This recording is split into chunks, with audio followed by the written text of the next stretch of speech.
Tá rá agam inniu idir trí nathanna, Cúram, glas agus dearg. Buinem tríal as an peann luí glas sin. Agus nuair a feicim an seo, feicim go bhfuil an chéad cáiliúin déanta sa puzzle seo. So an féidir liom uimhreacha eile a fháil go tapig. Feicim barna an seo atá géirí uimhir a mheán.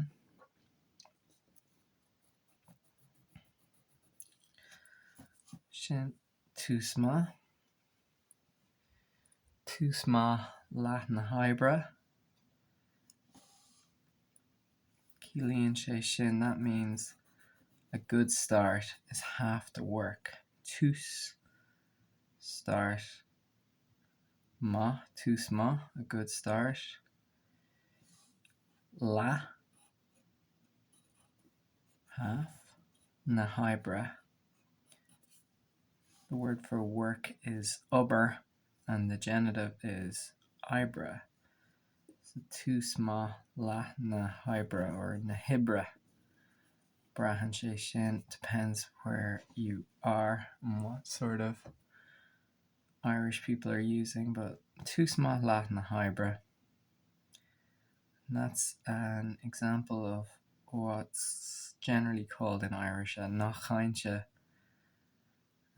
which is sort of a manner of speaking or a way of words. Roughly translates to the word cliché, but doesn't have wouldn't have the same etymology, but it also wouldn't have the same sort of negative connotation. Tá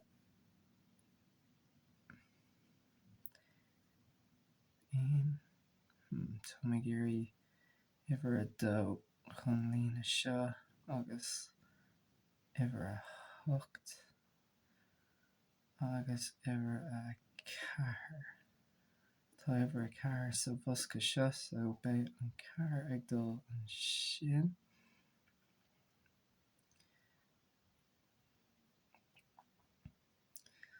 Tá an bhfuil uimhir a mheán i ngach bosca. Tá uimhir a mheán ar iarú an seo.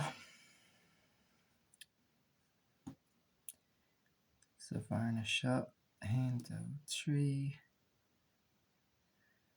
Tá méid ag géirí uimhir a ceathair agus uimhir a seacht agus uimhir a ní. So tá uimhir a seacht an sin. So chuirmid uimhir a seacht an seo.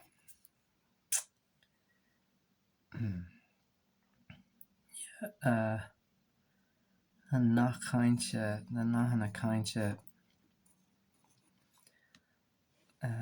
the kind of stock phrases that we're taught in school when we're taught Irish, they're kind of considered little sort of pearls of wisdom that, a good start is half the work done. 1, 2, 3, 4, 5, 6, 7, 8, 9. Or another famous one is Mul an óige agus chuki she. Praise the young and they will, literally they will come, but they will flourish. 1, 2, 3, 4. So it's it can sometimes, among Gaeilge people who speak Irish, can be a little bit of a kind of a game to see, can you work in a nach cainte phrase. into your córa, into your conversation. So, trí, car, cúig.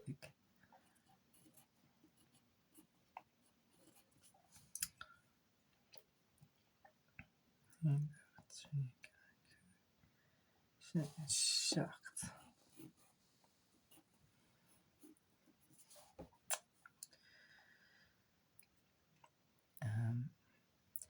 Bhí mé caint faoi na línte agus na cáiliúin. So the lines and the columns.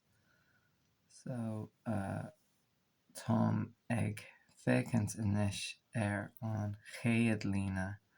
I'm looking at the first line, and this is another way in which we count up in Irish. So we've talked about iver a hain agus ceann amháin or líne amháin when we're only looking at, when we're counting up one line, or cáiliún amháin, or gá cáiliún when we're counting out two cáiliúns. When we're saying first and second, we say an chéad, an dara, an tríú, an ceathrú, an cúigiú, an séú, an seachtú, an hochtú, an nainú.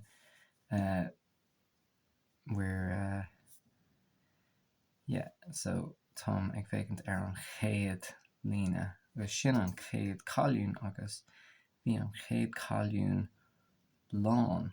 Bhí sé críochnathe nuair a thosaigh mé. That was already finished before I started.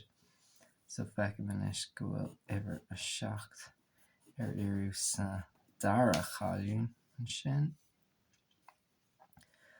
Agus tá iver a dó fága.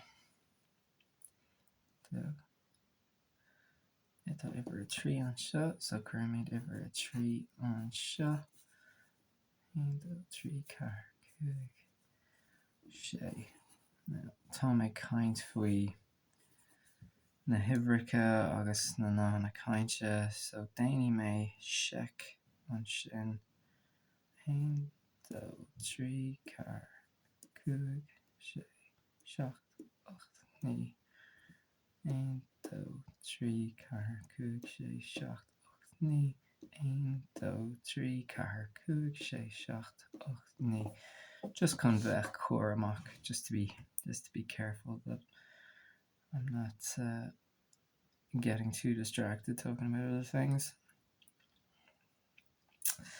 Like barna an seo atá géirí iver a trí, mar tá iver a trí an seo san líne seo, agus tá iver a trí sa cháiliún seo.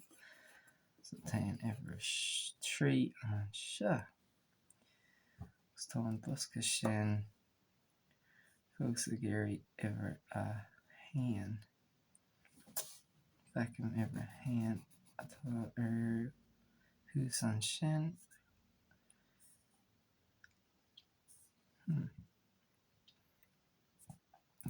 Tá iver a hain sa cháiliúin sin agus sa líne sin agus sa líne sin, so chuirí mé iver a hain an seo. Bhí mar caint faoi na hibhreacha 1, 2, 3, na nathanna, glas, gcuram, nó dearg, colours. Is féidir caint faoi an cearnóg sin. This is a square.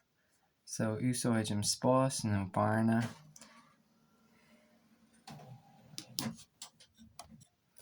Siad na cruthanna shapes.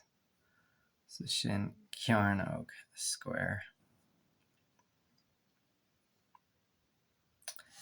And some iver a dó.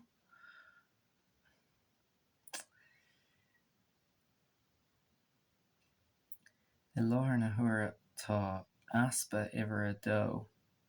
So Puzail seo, aspa is there's a lack of twos across the board. Tá mé géirí uimhir dó sa bhosca sin, agus sa bhosca sin, agus sa bhosca sin, agus sa bhosca sin. Tá uimhir hain in ngach bosca. Níl uimhir trí fós in ngach bosca ach sin spás le haghaidh uimhir trí. Agus fágann sé uimhir trí chun dul thuas an seo.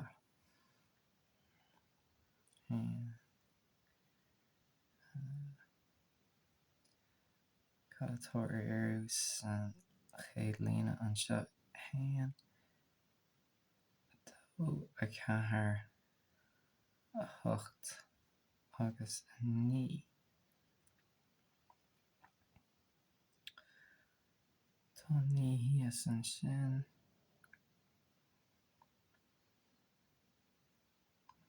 Sa bhosca seo tá mé ag géirí uimhir dó, uimhir ceathair tá uimhir ceathair ar na líonta sin, so tá mé ag géirí uimhir ceathair an seo. So fágann sé san cáiliúin déarnach an seo uimhir a dó agus uimhir a hocht.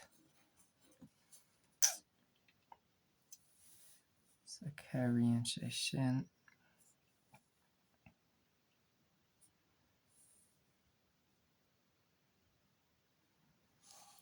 Tá uimhir a hocht. Dul an sin. Hain. A dó. Trí a ceathair cúig. Rinne mé botún. Cuir mé uimhir a hocht. Ach ní raibh mé ag géirí uimhir a hocht. Seo ba é uimhir a ní a bhí ar an seo agus uimhir a sé a bhí ar an seo sa hain. A dó trí a ceathair cúig a sé a seacht a hocht a ní hain a dó trí a ceathair cúig a sé so ceathair nua sé ceathair sé agus fágann sé uimhir a ceathair chun dul an seo. Haon dó trí ceathair cúig sé seacht ocht.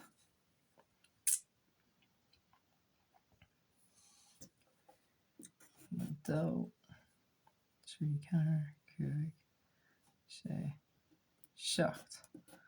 Agus níl uimhir seacht ar an líne seo nó ar an cáiliúin seo. So déanfaidh mé seach beag. Haon dó trí ceathair cúig sé seacht ocht ní. Ba é an tain botún ar chuir mé uimhir a hocht an sin ach ní raibh tubáiste é. It wasn't a disaster. Haon dó trí ceathair cúig sé seacht ocht ní. So tá ní ar an líne seo agus ar an cáiliúin seo. Tá gach rud ceart go leor.